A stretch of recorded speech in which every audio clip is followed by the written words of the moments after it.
What is up, guys? It has been a while. This video is just going to be a little bit of an update on stuff because I'm going to be releasing videos again. I've been gone for a long time. First thing is I'm using an iPhone 6 now to record this video. I'm basically just recording it on this phone so I can upload it straight from this phone and not have to edit it. So hopefully it's not like weighing on my face when I have it turned around this way. I'm holding it pretty far away from me, but I don't know what the angle on the lens is like or anything. I'm going to watch this video, of course, before I upload it and make sure it's not totally painful to watch, but it's probably like looking way in on my nose or something right now.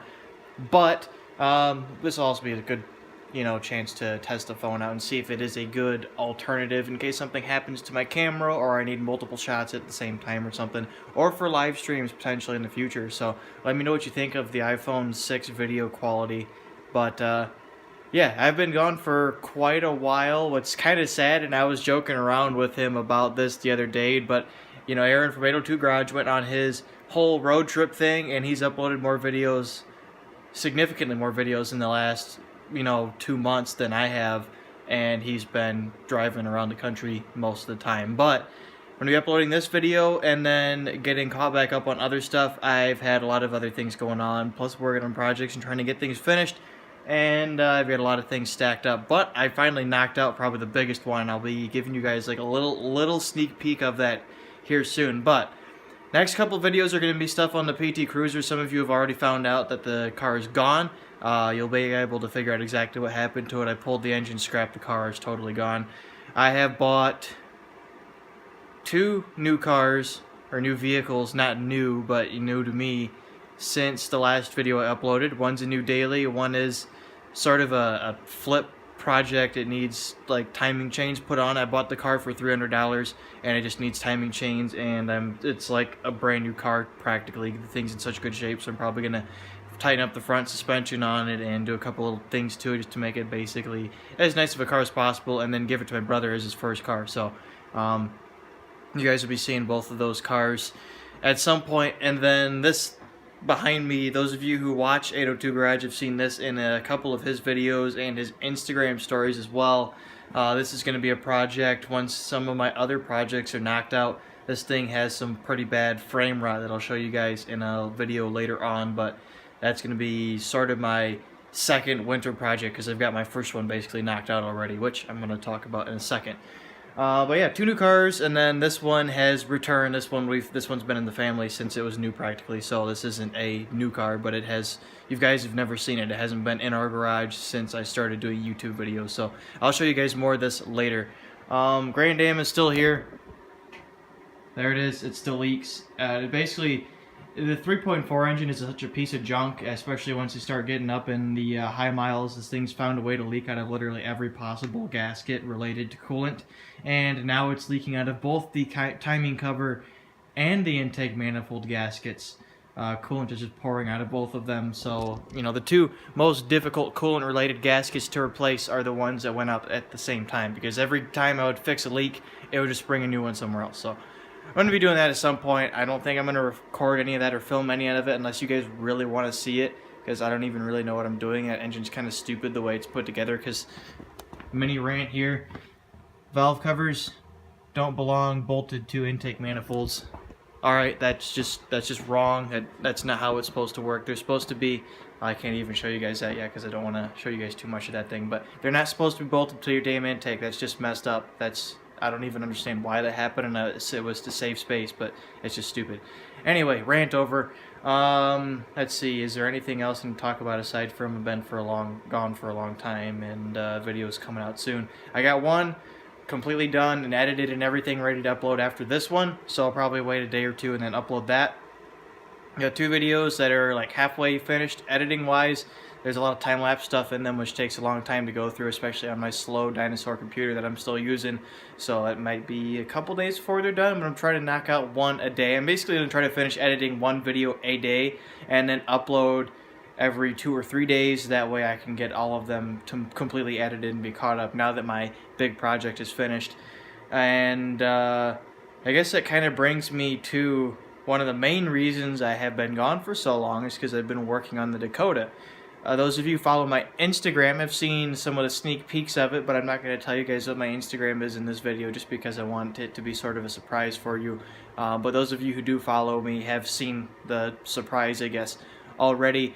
But I'm going to show you guys it for like a split second, and then we're going to go away. So, boom, and that's all you get to see of it. That truck has had a very significant amount of modification done to it recently, and like I said, those of you who follow me on Instagram can agree with me, maybe in the comments or something, but there's been a lot that's gone on to it. I did get to drive it the other day for the first time in almost 2 months since I basically tore the whole truck apart. So you guys will be seeing that. That's going to be like a 4 or 5, maybe even 6-part video. I haven't even checked to see how many videos worth of clips I have, but there's a lot. So I think that's really all I had to say for this video, was just that I'm back.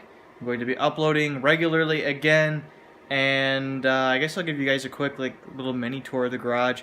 So like a month ago, this whole entire area right over here was full, like stacked up full of Dakota parts. You guys can tell it's cold now. That's the other thing I want to mention too, is that in the videos for the PT Cruiser, it was nice and warm. It was almost too warm outside still, and now it's freezing cold, which is why I have my heater set up. That's a space heater on its lowest heat setting, blowing the warm air from this kerosene heater out just to help it circulate a little bit, because these heaters, they put out a good amount of heat, but they don't circulate it, so you just get a bunch of warm air right by where the heater's at, and then nothing else. So that helps a little bit. It actually keeps it tolerable in here, and then I've still got this big guy down here. I enjoy that thing quite a bit. But yeah, the garage I've done a lot of work to recently. I added a shelf here that's for my dad to use, so some of this stuff will be going up here.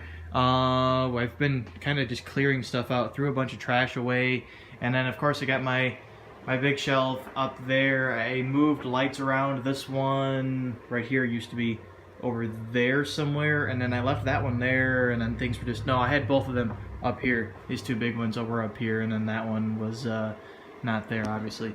And then I added these, like the rope lights here.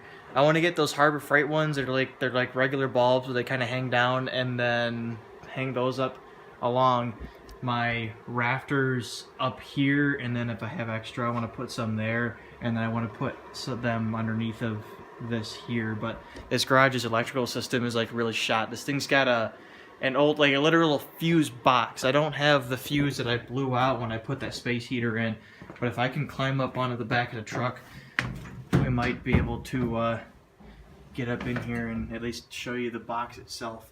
It's an old Murray or something. I can't really tell what it says, but it's got the literal, like the screw-in fuses. It's not breakers.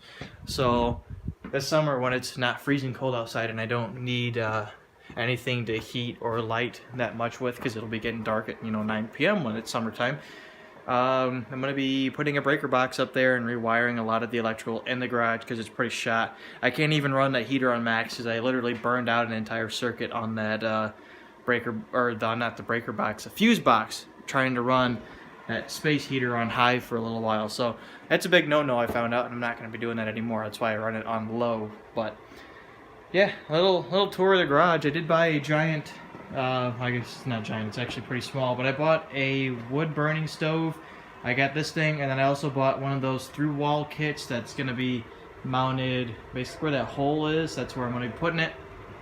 I bought the wrong kind of pipe for it. I bought, the kit uses triple wall chimney pipe, and I accidentally bought double wall, so I have the completely wrong pipe to use, and you can't get adapters, and you can't even use double wall pipe to go through a wall like this, even with a thimble, because it just doesn't insulate well enough. You'll end up burning your wall down. So, and I bought all those bricks right there. It was funny when I've had those bricks in this thing, because the whole, the bricks are heavy, and the whole back end of the truck dropped and was almost bottomed out with all that weight in there, because the truck is lowered. So, maybe with an extra 2 inches of height it would have been fine, but with the thing sitting level normally and then all that weight in it, the thing just pretty much fell to the ground. So it was kind of funny. But yeah, I think that's going to be the end of the video. If you're looking forward to the next few videos coming up, especially the stuff on the Dakota, let me know in the comments. Like, subscribe if you haven't already, and I will see you guys later with the next video.